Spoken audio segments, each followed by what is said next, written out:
la déchéance électorale. oui lan mooy problème bi ba yéen topp leen l'opposition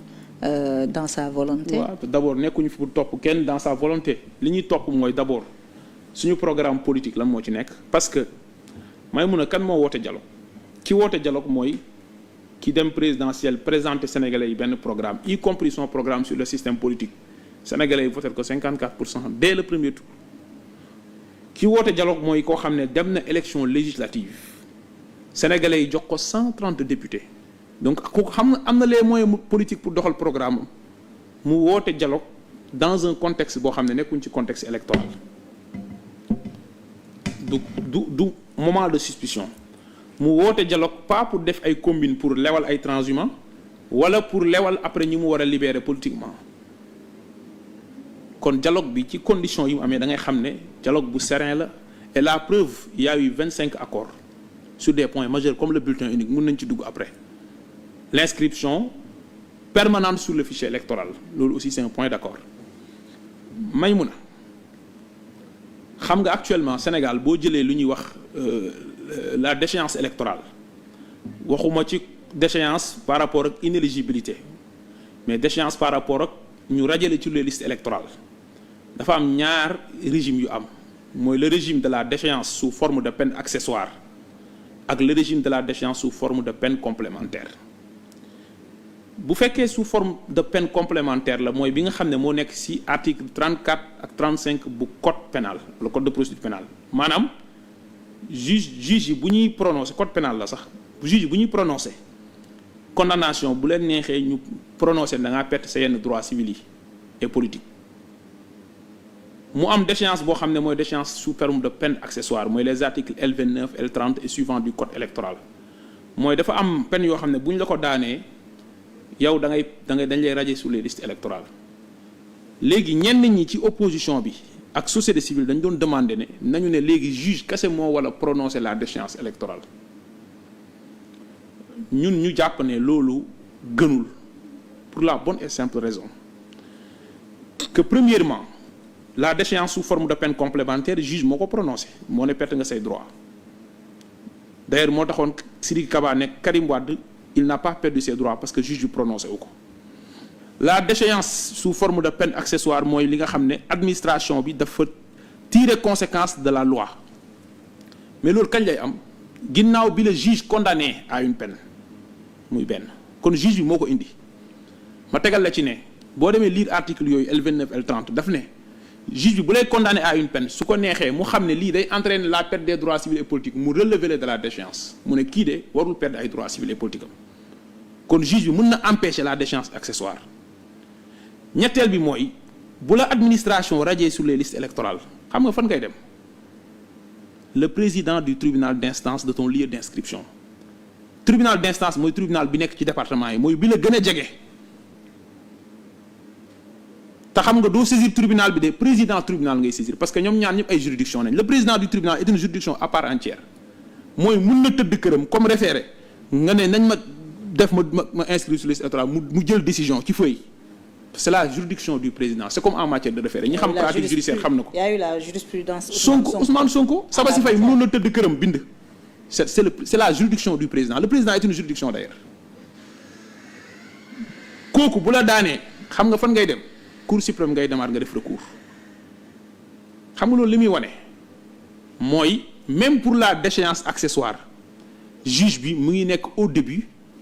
dans le milieu et à la fin au milieu et à la fin ma teg ci ne buñ nekkee ci espace public bu organisé dafa am loo xam ne c'est l'office du juge am loo xam ne c'est le ressort ou la compétence de l'autorité administrative gis nga l'administration ou l'autorité administrative mooy encadrer l'exercice des libertés juge bi moo koy contrôler gis nga boo bëggee ne léegi exclusivité ngay jox juge mu war a encadrer war a contrôler là tu rentres dans le gouvernement des juges c'est-à-dire juge bi da nga ko dugal ci loo xam ne prérogative originelle u administration bi la moo tax ñun ñu jàpp ne nañu maintenir situation bi fa xam mooy la dualité des deux régimes la dualité du régime de la déchéance électorale léegi nag dès le début des travaux pour wax la suñu bonne foi j'avais dit à l'opposition ni ngeen ko dugalee nii le prononcé exclusif de la déchéance électorale par le juge baaxul parce que le régime des incapacités liées aux peines mënoon nañ ko waxtaanee dans son ensemble xam nga ñoom ñoo defoon seen dialogue 2023 ne président de la république bu la gracier mën nga retrouver tes droits civils mooy bi ñu bëggee Karim Wade ak Khalifa Sall bokk mais loolu war nañ ko xoolaat parce que ñun la arrangé léegi de parce que koo bokk ak camp même bu defoon crime mu perdre ses droits civils et politiques bu la neexee nga gracier ko mu bokkaat ci jeu bi. Par exemple loi bi dafa sévère amende 200 000 nga perdre say droits civils et politiques pour 5 ans. Ça c'est exagéré. waaw léegi nag ñoom nanguwuñ sax ñu waxtaanee loolu parce que. loolu war à un moment donné des débats ou du dialogue ou des discussions l'opposition a été dans une logique de comme ni ñu yàgg dialoguer rek parfois xëccoo indi nga lii indi ma lële fekk en réalité bi ñu ñëw de bonne foi dañu leen waxoon nañu ñëw ñu dugal intitulé bi ñu changer intitulé bi ñu reformuler ñu wax le régime des incapacités. Alors. Donc loolu mooy suñu position sur la déchéance électorale. En fait j'en reviens d'ailleurs à mon incompréhension liée aux libertés publiques. Il y a eu la jurisprudence Ousmane Sonko. Il a subi de plein fouet une déchéance électorale bu ko tax tey xëy na tey nekkul président de la République. Tout à fait. Il a été radié des listes. L'administration a tiré toutes les conséquences du verdict dans l'affaire Mame Mbaye Niang. Sabassi Faye réintroduire ko ci liste bi mu dem Cour suprême joxe avis favorable mais Conseil constitutionnel. Cour suprême dafa kase renvoyé ci juge Racine Thion tribunal de Dakar joxaat ko dëgg. Voilà. Conseil constitutionnel moo voilà. Mais à la fin de la fin il n'a pas pu participer à l'élection présidentielle. boo leen dundee loolu yëpp ngeen xam les conséquences ngeen xam porox ndoll yi ngeen xam les jeux de manipulation les manœuvres politiques yi mën a làqu ci laisser ces dispositions là en l'état. Pourquoi ngeen dem ci dialogue bi ngeen bëgg a maintenir la même situation? Non. Il y a problème. On a dit que xanaa vous voulez en user et en abuser? Non. Et particulièrement par rapport à Macky Sall bi nga xam ne actuellement ñëwam ak existence am vous empêche de dormir. Dormir. ah non bàyyi parce que yéen a ngi ko maa ngi dégg seen yenn gars yi naan boo nekkee président de la République waratoo nekk président de la République vous êtes obnubilé par le gars hein?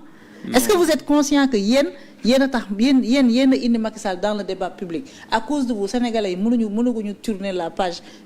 Macky Sall xanaa Macky Sall ngeen bëgg a empêcher non maa ngi siy ñëw xanaa Macky Sall ngeen bëgg a empêcher mu bokk ak d'autres personnes ngeen bëgg a laisser les choses en l'état. xam nga maa ngi lay wax ne la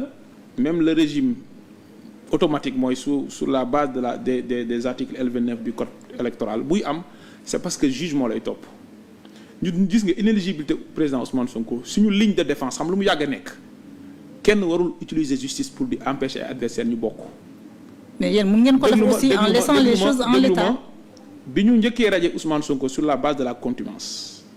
xam nga si nañ ko radier woon sur les listes électorales parce que dañu topp Ousmane Sonko utiliser justice pour condamner ko toppee woon ko viol condamner ko corruption de la jeunesse. mujj gi bi ñu ko radier wala boo conseil constitutionnel ne warul nekk candidat parce que perdre na ses droits civils et politiques te ñun d'accord uñ ci loolu d'ailleurs